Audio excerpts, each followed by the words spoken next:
Vamos a olvidar por un momento todo esto, toda esta abstracción, y vamos a, por un momento, tomar conciencia de nuestra vida específica. Ahí donde creemos que existimos.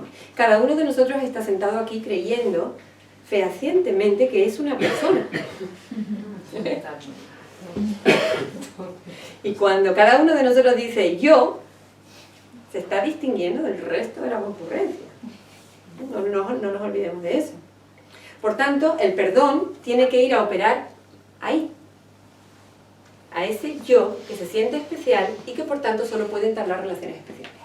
No puede entablar relaciones de otro tipo, no puede entablar relaciones santas, unidas, porque no se siente así. Y entonces sucede que ese yo especial, individual, que se fabrica incesantemente mediante un diálogo interno de ataque, distinguiéndose de los demás, protegiéndose, defendiéndose, ese yo entra en relación con otro ser y experimenta todo tipo de reacciones. Es imposible no relacionarnos sin reaccionar en este mundo tal como nos estamos percibiendo. Y cuando experimentamos una reacción en relación, automáticamente, sin darnos cuenta, sin saberlo, sin ser conscientes de ello, invocamos al maestro del miedo y la separación para que nos la interprete. Y este acude presto a explicarnos la situación. Es muy solícito. Y nos cuenta una historia de ataque. Siempre nos cuenta que nuestro hermano nos está victimizando de alguna manera. Y además no solo nos cuenta que nuestro hermano ahora mismo nos está victimizando, sino que también lo hizo en el pasado, o si no lo hizo este hermano, lo hizo otro. O tu abuelo. O tu abuelo.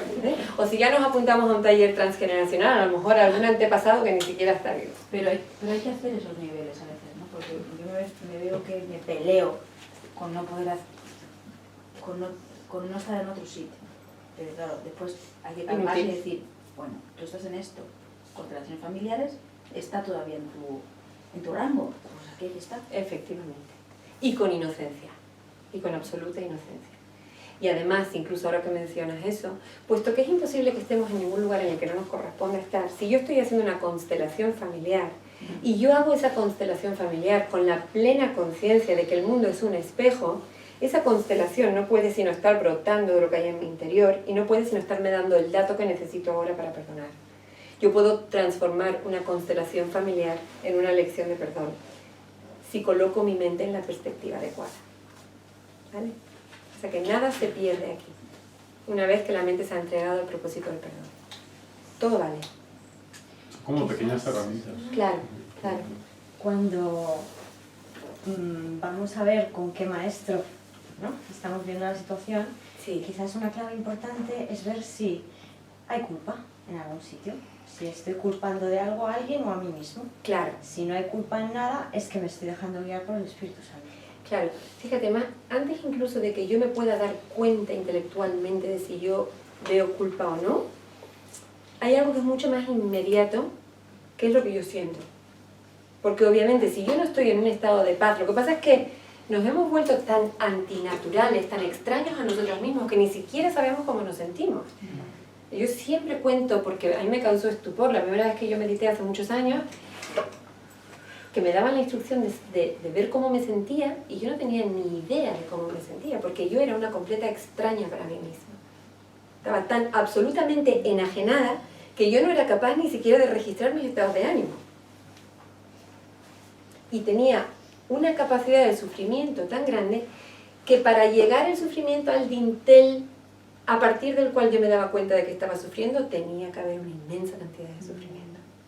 O sea que tenemos que contar con lo antinatural que se ha vuelto la mente para poder practicar. Pero a medida que vamos entregándonos a la función de perdonar, vamos siendo cada vez más sensibles a cualquier cambio en un estado de paz imperturbable. Y aquí además se nos recomienda que seamos completamente intransigentes con la ilusión. Es un estado de paz total, al que tenemos todo el derecho del mundo de aspirar. No es arrogante, no es arrogante. Es nuestro estado natural y debemos retornar a él. Entonces tendremos que aprender a discernir, tendremos que aprender a darnos cuenta de cuándo yo estoy en un estado de paz y cuándo no lo estoy. Y si no estoy en un estado de paz, estoy en un estado de miedo, que se puede estar manifestando de muchas formas diferentes, como un simple disgusto, como una leve ansiedad, como una pequeña preocupación o como un ataque tremendo de ira, no importa, no hay grados. A este nivel en el que estamos moviéndonos ahora, cualquier pequeño, por imperceptible que parezca, movimiento que me aleje de mi paz mental es miedo. Ahí también el ego interfiere y nos dice, bueno, solamente un poquito de miedo, ¿no? No te tienes que molestar en estar haciendo todo el tema del perdón, porque con este poquito de miedo no pasa nada. No nos conformemos con eso. No hay grados, recuerden. Un poquito de miedo es el infierno completo. Aquí rige la ley del todo o nada. Entonces ahora nos vamos a volver muy precisos y vamos a ser capaces de identificar. ¿Estoy en un estado de paz con absoluta certeza o hay miedo? Y si hay miedo, yo tengo que ver la situación como una ocasión para el perdón.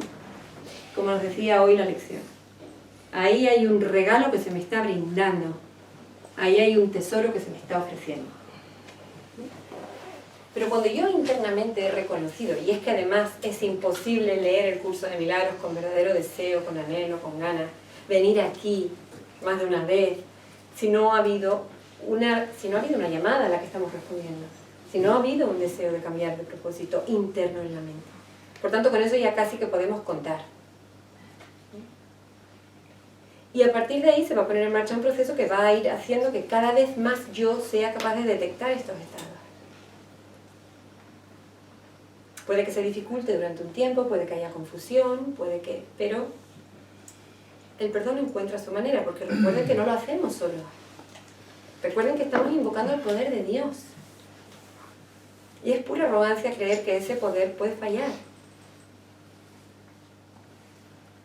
El perdón encuentra su manera de alcanzar la mente, que lo ha invocado.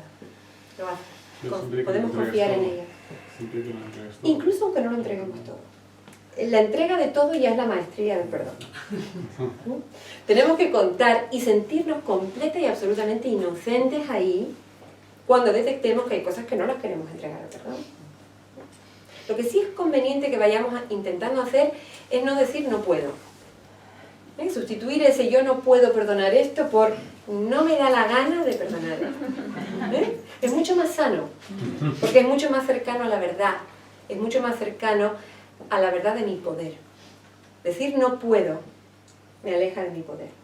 Decir no me da la gana me acerca a mi poder. Esto no está sucediendo porque yo no lo quiero. Y además existe esto otro, y es que cuando yo hago eso y planteo el problema en estos términos y digo no me da la gana, el problema tiene los días contados, porque ya no se sostiene. La manera en que ese problema se urde es diciendo no puedo. Son trucos, son como pequeñas recetas. Pero cuando la mente se ha propuesto el cambio de propósito, tiene que invocar al maestro que lo propicia. Ya no puede estar invocando al maestro del miedo, al maestro de la separación, al maestro de la culpa, del ataque. Tendrá que invocar al maestro del perdón y de la unidad y del amor. Y en el curso de milagros lo llamamos Espíritu Santo. Entonces, aquí estoy yo, creyendo que soy y que me estoy relacionando con este otro que me está victimizando. Ya sea este otro alguien presente o alguien a quien detecto en una constelación que me hizo la puñeta en otra vida. No importa, siempre hay un otro que me victimiza. ¿Y por qué sé que estoy percibiendo de esta manera? Pues porque he perdido mi paz. Porque no me estoy sintiendo en paz. Y si no me estoy sintiendo en paz, viene el ego el primero, incluso aunque nos apliquemos a perdonar, hasta muy avanzado el proceso, el primero que nos va a dar la explicación es el ego. No crean que lo vamos a erradicar por el simple hecho de aceptar el propósito del perdón. El ego va a estar ahí, fiel a su compromiso de darnos la primera opinión acerca de lo que está pasando. Lo hace, podemos contar con él. Y la explicación que nos va a dar siempre es, ahí entra la culpa. La culpa de mi hermano. Él es el responsable y el culpable de cómo yo me estoy sintiendo. Recordemos que para el ego, el mundo es causa. Y yo soy el efecto. Por tanto, el ego tiene que perpetuar la dirección de la flecha, diciéndome que la culpa de lo que yo estoy sintiendo la tiene el mundo. Y como esto es lo que funciona en mí por defecto, por automatismo, como esto es en realidad el sistema de pensamiento al que yo, si no estoy vigilante, le estoy dando todo el crédito, pues en un primer momento yo voy a funcionar según esta dinámica. Pero es que además en esta dinámica se me dice una cosa: distráete de lo que estás sintiendo. Primero localiza al culpable fuera y luego intenta distraerte o buscar alivio para esto que estás experimentando. Véngate, ataca, defiéndete, vete de compras, emborráchate, cualquier cosa con tal de que tú no entres en contacto con esa pérdida de paz en forma de algún tipo de sentir que se experimenta en la relación y en la interacción. De manera que el ego te ofrece la explicación de lo que ha pasado y la solución. Todo el mundo te lo ofrece gratuitamente. Te lo da todo.